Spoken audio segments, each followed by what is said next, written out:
ইতালিতে বাংলা শিক্ষা ও ইতালিয়ান ভাষা শিক্ষা প্রতিষ্ঠান ভেনিস বাংলা স্কুলের আয়োজনে ইফতার ও দোয়ার আয়োজন করা হয়। বিদ্যালয়ের ক্লাসরুমে আয়োজিত ইফতার ও দোয়ায় বিদ্যালয়ের পরিচালনা পরিষদের নেতৃবৃন্দ ও তাদের পরিবারের সদস্য ও গণমাধ্যমের কর্মীরা অংশগ্রহণ করেন। সে সময় উপস্থিত ছিলেন ভেনিস বাংলা স্কুলের উপদেষ্টা বিল্লাল হোসেন ঢালি, পলাশ রহমান, নাজমুল খন্দকার, সভাপতি সৈয়দ কামরুল সারওয়ার, সিনিয়র সহসভাপতি এমডি আক্তার উদ্দিন, নাসির উদ্দিন পান্না, সাধারণ সম্পাদক সোহেলা আক্তার বিপ্লবী, প্রধান শিক্ষিকা দিলরুবা জামান, ওয়ার্ড কাউন্সিলর আফাই আলী, মোবারক হোসাইন প্রমুখ। প্রতি বছর নেয় এই বছর ভেনিস বাংলা স্কুল পরিবারের আয়োজনে ইফতার পার্টি পুরস্কার। এই ইফতারের আয়োজন আমাদের ভেনিস বাংলা স্কুলের যারা সদস্য আছে তাদের সমন্বয়ে প্রতি বছর আমরা পালন করে থাকি। সুন্দর একটা পরিবেশ সৃষ্টি হয় আমাদের স্কুলে।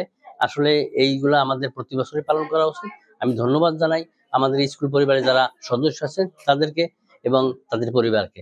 প্রতি বছরের মতো এই বছরও ভেনিস বাংলা স্কুল ইফতার আয়োজন করেছে। আলহামদুলিল্লাহ অত্যন্ত সুন্দরভাবে সবাই ইফতারি করতে পেরেছি।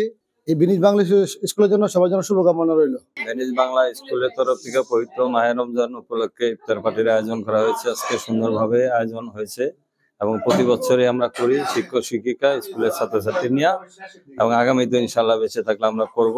ভেনিসে আপনারা জানেন যে ইতালিতে এই প্রতিকূল পরিবেশের ভিতরেও আমাদের যে সন্তানরা আছে, আমাদের ছেলেমেয়েরা আছে, আমাদের প্রজন্ম আছে, তাদেরকে আমরা ধর্মের সাথে একাকার করে রাখতে আমাদের ধর্ম শিক্ষা দেওয়ার জন্য ভেনিস বাংলা স্কুল শুধু বাংলা শিক্ষাই দেয় না, আমাদের সন্তানদেরকে যাতে ধর্ম শিক্ষা পেতে পারে, তাদের ভেতরে মুসলমানিত্ব থাকতে পারে, এটাকে ধরে রাখার জন্য আমরা আজকে সম্মিলিতভাবে এখানে ইফতার করেছি।